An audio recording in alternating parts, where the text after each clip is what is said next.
materia de DHT. Oye, Vivi, ¿viste las noticias de esta noche? No, no me entendí. Acerca del precio de la gasolina, que ya que aumentaron. ¿En serio? Sí. ¿Qué onda, chavos? ¿Qué hacen? ¿Qué onda? Estamos platicando de que ya le aumentaron el precio de la gasolina. Sí, no manches, yo estoy en cara.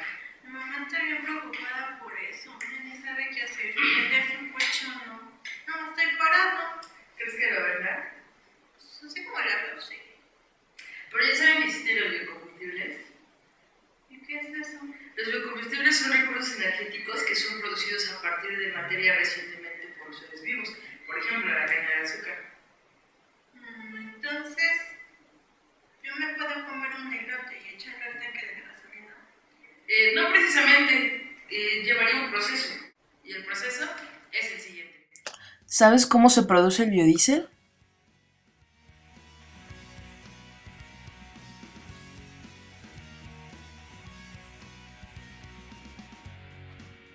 Paso número 1.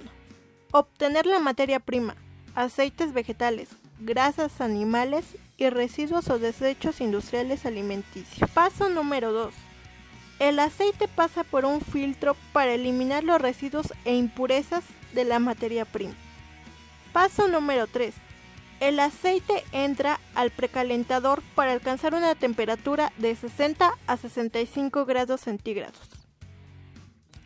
Paso número 4.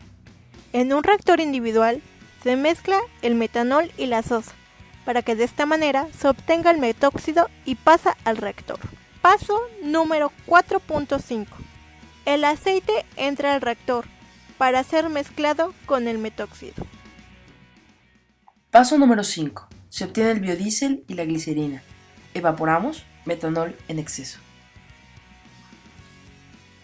Paso número 6. Separamos la glicerina y al mismo tiempo recuperamos el metanol a una temperatura de entre 70 y 75 grados centígrados. Paso 6. El biodiesel entra a un proceso de refinamiento generando un biodiesel puro y limpio, sin utilizar agua. ¿El biodiesel es el único biocombustible? No, existen otros tipos, como el bioetanol y el biogás. ¿Y en qué consiste? Pues consiste en lo siguiente.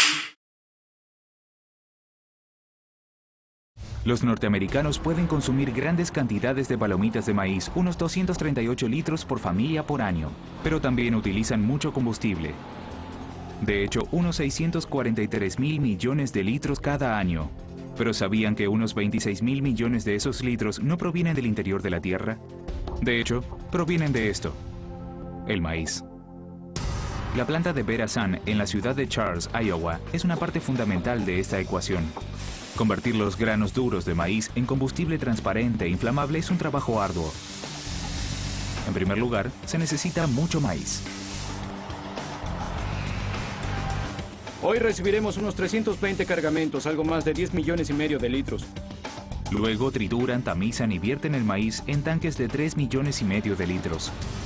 En ellos se juntan con una levadura especial a la que le gusta más que nada alimentarse de almidón de maíz para luego transformarlo. La industria del combustible de etanol podría obtener una cantidad equivalente de granos y almidón y transformarlos en unas 50 o 70 horas. Tratamos de obtener el mayor rendimiento posible del maíz para no desperdiciar nada del almidón. Cada día, la refinería transforma miles de litros de simple maíz dentado en alcohol al 100% con una graduación alcohólica de 200. Es claro como la luz de la luna, es decir, ese es el resultado final. Aunque no querrían beberlo. El etanol puro en un 100% contiene mucha energía, la suficiente como para que Henry Ford diseñara su primer automóvil en base a este combustible. La llama del etanol es casi invisible para el ojo humano. Una simple chispa podría causar un gran incendio. Pero a pesar de los riesgos día por medio, esta planta produce 1.300.000 litros de combustible de etanol puro. Y la demanda continúa creciendo. Aun cuando las plantas productoras de etanol se esparcen por todo el centro y el oeste del país, hay ciertas dudas. ¿Es eficiente fabricar combustible a base de maíz? ¿Es una forma válida de independizar la energía? ¿Cuál es el costo? El maíz tiene incalculables costos. Por ejemplo, el fertilizante, quizás es el más importante. Se requiere una enorme cantidad de fertilizante que deriva de los gases naturales del combustible fósil. Eso es sin calcular los costos de cosecha y transporte del maíz o los costos de elaboración del etanol. Significa que se necesitan grandes cantidades de combustible para transformar el maíz en combustible. Pero una diferencia asombrosa entre el etanol y la gasolina es que cuando se quema el etanol, se obtiene agua. Así es, cuando el etanol se combina con el oxígeno dentro de un motor, produce agua. Vamos a mostrarles un material que hicimos con el ingeniero Fernando González, que nos va a mostrar cómo se puede producir biogás en una pequeña finca.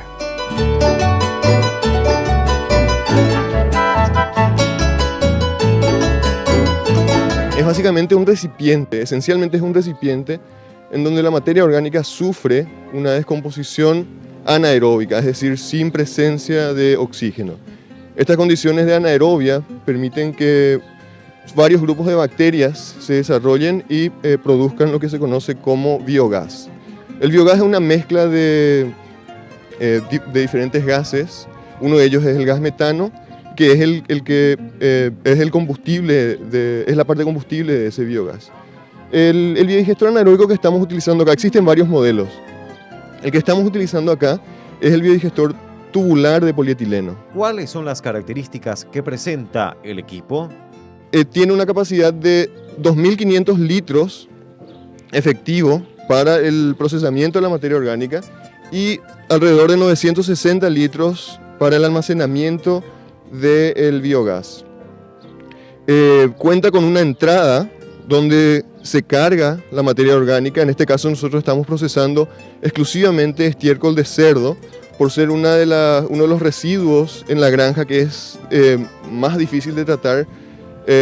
Presenta dificultades principalmente de almacenamiento o de acumulación porque rápidamente se infesta de moscas, despide malos olores. Entonces si bien los biodigestores anaeróbicos pueden procesar cualquier tipo de materia orgánica, nosotros estamos priorizando el tratamiento de estiércol de cerdo.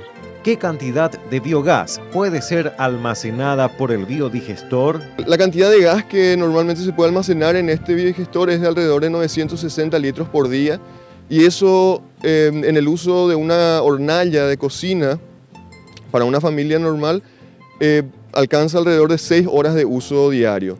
Y de acuerdo a las condiciones ambientales, es decir, con un calor, el biogás se produce mejor cuando hay altas temperaturas. En épocas de verano, este recipiente se vuelve a cargar, se vuelve a llenar de gas prácticamente cada día. Y en épocas de frío tarda alrededor de un día y medio o 2 para volver a llenarse. En esa época, en épocas de frío, lo que nosotros hacemos para estimular la producción de biogás es cargar el biodigestor, la mezcla de estiércol con agua la hacemos con agua caliente, que la calentamos previamente ya sea en el sol o con el propio biogás para que alcance una temperatura adecuada para que las bacterias puedan actuar. Y veremos cómo la llama inclusive se ve mucho más suave que la llama del gas licuado de petróleo. La válvula de seguridad y los cuidados, la protección que tiene que tener también, ¿verdad? Existen cuidados importantes que se deben tener presentes para prolongar la vida útil del biodigestor. Esté protegido de la intemperie, como es de material plástico, es susceptible a resquebrajarse con el sol, por más que este sea un plástico que está tratado con protector ultravioleta. Es importante que tenga una pequeña defensa, una barrera para que los animales de la granja o inclusive las personas no vengan a pisar el biodigestor. Y es importante que cuente con unas tapas en la entrada y la salida para evitar que entre agua de lluvia o animales como sapos, por ejemplo, dentro de las entradas y salidas.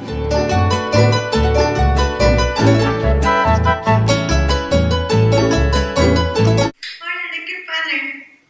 Pero a mí me interesa más el tema. ¿Por qué no vamos con un experto? Sí, me parece bien. Sí, estoy de acuerdo. Como parte de nuestra investigación, realizamos una entrevista a la doctora Griselda Corro, quien nos habló sobre los biocombustibles. Nos menciona que los países que actualmente utilizan los biocombustibles son el biodiesel en Europa y el bioetanol en Estados Unidos y Brasil principalmente. Los biocombustibles se producen de la biomasa, como la caña de azúcar, aceites grasos y residuos orgánicos, que pueden ser pastos, hojas secas y pulpa de café.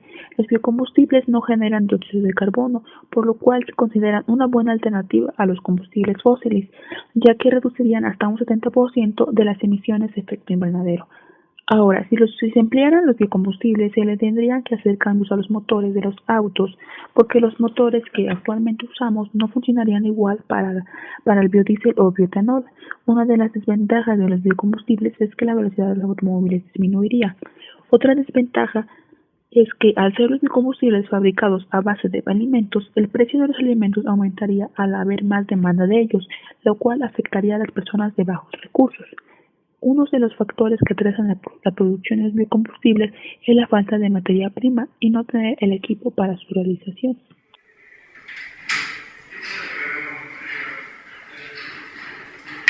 ¿Qué les pareció la entrevista?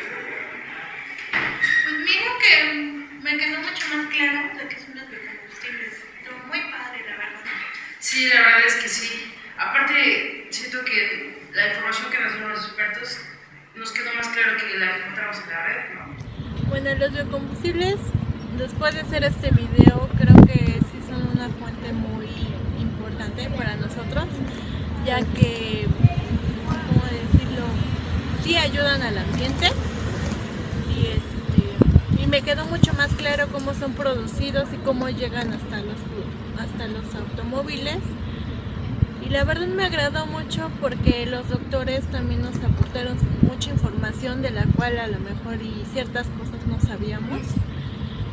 Y realmente para mí siento que fue un tema muy interesante. Para mí los biocombustibles serían una buena alternativa porque no podemos estar dependiendo todo el tiempo del petróleo porque ya se está acabando y necesitamos buscar otras fuentes que podamos ocupar y que sean adecuadas para el medio ambiente, para no contaminar y reducir el efecto invernadero.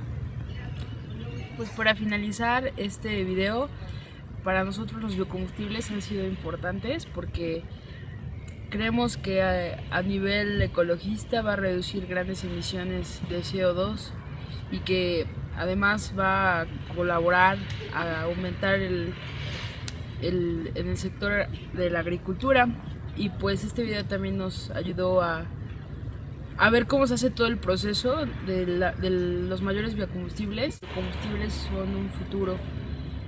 Ofrecen muchas cosas, reducen costos, reducen emisiones de CO2, dan más empleo y pues estamos seguros que pueden ser una alternativa para sustituir a los combustibles fósiles y hacer de este un mejor país. Somebody once told me the world is gonna roll me. I ain't the sharpest tool in the shed. She was